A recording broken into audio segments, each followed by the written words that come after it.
Don't be afraid of the dark. Be careful with stars. Not every light is gonna guide you, baby. Don't let them rain on your spark. Alors, comment allez-vous? Vous allez bien? Moi je vais très bien, ça se voit. Eh bien écoutez, on a un discours ici très intéressant qu'on a redécouvert encore une fois. Mais je trouve que c'est très important de le revoir. Je l'ai trouvé par hasard et j'étais vraiment surpris. Je pense qu'il faudrait que je le partage avec vous. Très très intéressant, je voudrais que vous fassiez vos commentaires pour que l'on puisse faire la lecture ensemble et puis tirer des conclusions. On y va. On regarde la vidéo, ensuite on fait un commentaire. Mais je vous dis, la scène internationale est marquée par tellement d'injustice et tellement de violence. Souvent, il faut sortir des chemins battus pour se faire entendre. Et c'est justement ce qu'on essaye de faire. Et quand vous voyez dans l'affirmation aujourd'hui de cette question de souveraineté et de prise en charge, ça nous a amené à tirer des conséquences et à poser des actes que vous avez vus sur le quotidien, que certains apprécient, que d'autres n'apprécient pas. Mais quand tu dis que tu veux défendre telle ou telle chose, si ça ne va pas dans cette direction, il faut être prêt à assumer. Mais en assumant aussi, chaque chose a ses conséquences. Chacune des décisions que nous avons prises, ça peut dans certains cas affecter les Maliens. Et c'est dans ce contexte que nous avons d'abord commencé par dénoncer, par exemple, les accords de défense avec la France, parce qu'ils étaient ostentatoires à la souveraineté du Mali et même contraires souvent à certaines dispositions de la constitution de notre pays. Si vous voyez certains de ces accords, même notre armée nationale, notre flotte aérienne ne pouvait pas accéder à certaines parties de notre espace aérien parce que des partenaires estiment que et ils sont en train de travailler dans ces zones, nous ne pouvons pas y arriver. Mais c'est notre pays. C'est les autres qui doivent venir nous demander la permission d'entrer dans notre espace et non que le Mali demande la permission à quelque puissance que ce soit qui est assis ici, qui est venu à notre invitation, qui puisse dire que non, l'espace aérien malien, on est à Tombouctou, on est en train de faire des... Vous ne pouvez pas venir ici. Donc c'est pourquoi on a dénoncé ces accords, parce que vous voyez qu'aujourd'hui, notre armée a la pleine liberté. Nous pouvons aller partout sur notre territoire si nous le voulons.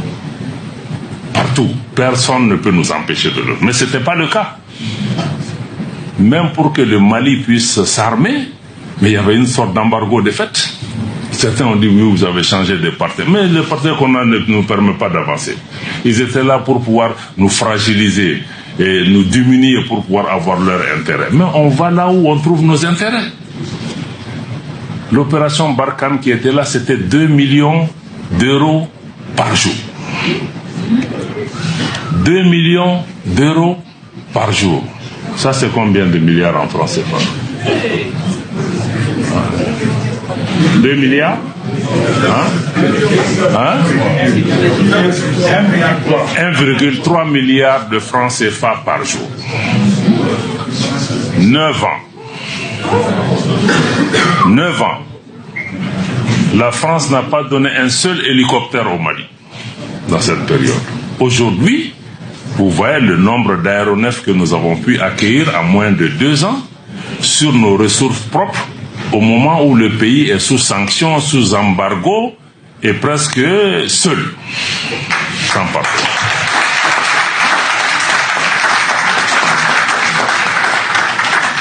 Mais il fallait sortir de ces accords, sinon on n'allait jamais pouvoir arriver là. Sans compter ces pays qui contrôlent la BCEAO, ces institutions. Même si on a l'argent, si on veut acheter des choses, ils vont aller bloquer. Donc ça, c'était vraiment, par exemple, donc la dénonciation de ces accords et la dénonciation aussi des actes de déstabilisation de la France. Nous les avons assumés. Parce que ça se fait. À un moment, on s'est dit, il faut sortir, il faut le dire. Tous les Maliens le savaient. Mais peut-être que le gouvernement n'avait pas eu encore le courage de sortir et de mettre ça sur la table. Et les preuves sont là. S'ils organisent demain la session spéciale du Conseil de sécurité que nous avons demandé, nous allons pouvoir amener ça. Certains font beaucoup de gesticulations. Il aurait suffi que la France dise que je suis d'accord, amenez vos preuves. Voilà. Bon, on était prêt vraiment à aller dans ça. Il dit, ah oui, mais si vous avez des preuves, pourquoi vous ne mettez pas dans la presse? On ne met pas dans la presse parce que vous êtes membre permanent du Conseil de sécurité des Nations Unies. Vous avez une responsabilité particulière. Vous dites que vous êtes champion des droits de l'homme. vous avez une place sur une enceinte internationale qui décide de la paix et de la sécurité, et vos actes sur le terrain sont contraires à ce que vous êtes en train de dire. C'est pourquoi ça ne va pas se dire dans la presse. Ou bien c'est que John est là. Voilà. Donc c'est pas une question de dire qu'on fait un article de presse, non. On dit que c'est là-bas qu'on va s'asseoir parce que là-bas c'est une tribune solennelle. Tout ce qui se fait, se dit, c'est écrit. Donc malheureusement, je pense que vous voyez que ça ne s'est pas fait. Nous allons continuer à nous battre. Le retrait de l'amunissement aussi s'inscrit dans ce cadre. Vous voyez une mission qui est venue pour nous aider. Pendant 10 ans, le résultat n'est pas ce que les Maliens attendaient. On a près de 16 000 hommes. L'amunissement aussi, c'est 1,3 milliard de francs CFA dépensés par an. De dollars. De dollars, quelqu'un va donner ça en CFA. 1,3 milliard de dollars par an. Hein? Près de 600 milliards sur 10 ans.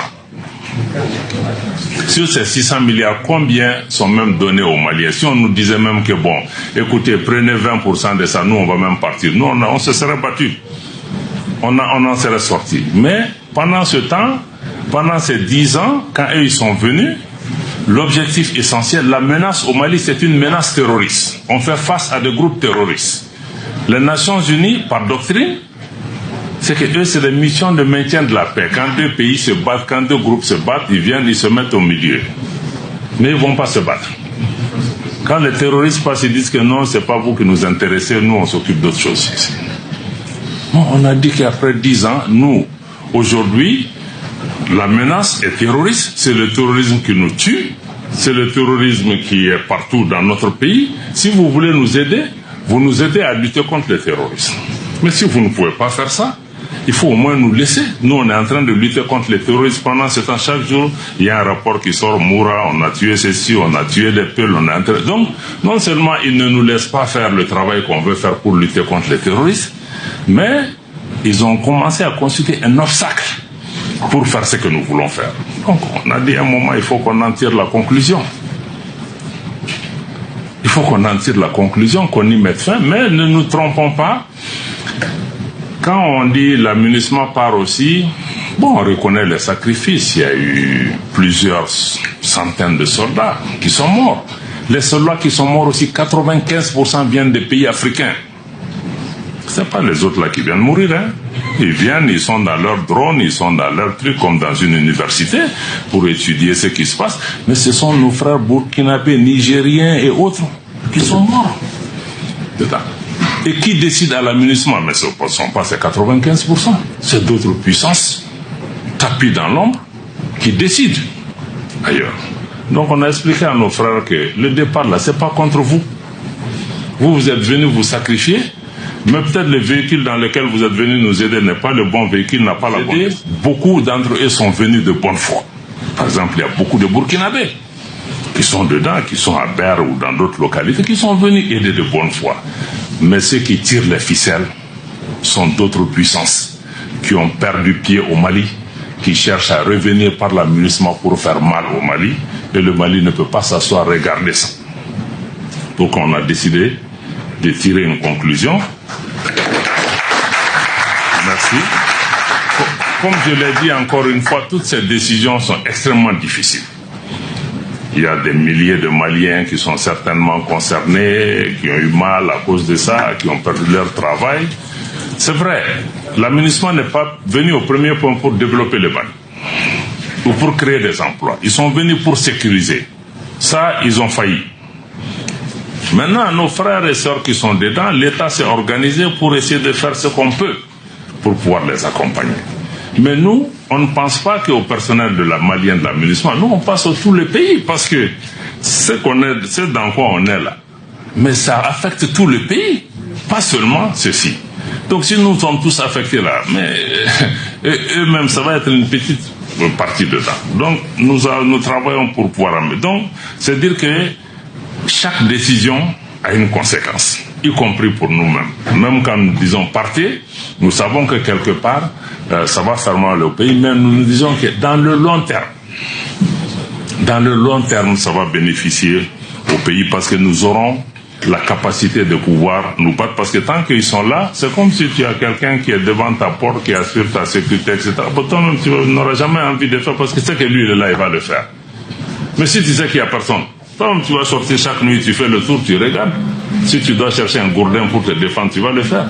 Mais tant que lui est là, tu vas dormir. Mais même si lui n'a pas la capacité, tu vas penser que lui va t'aider.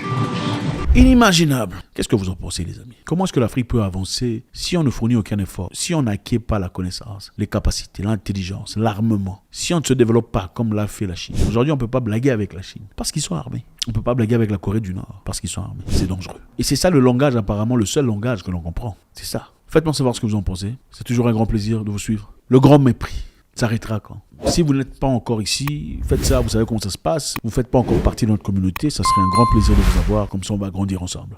Faites un commentaire, ne partez pas sans faire un commentaire, on veut savoir ce que vous en pensez. God bless.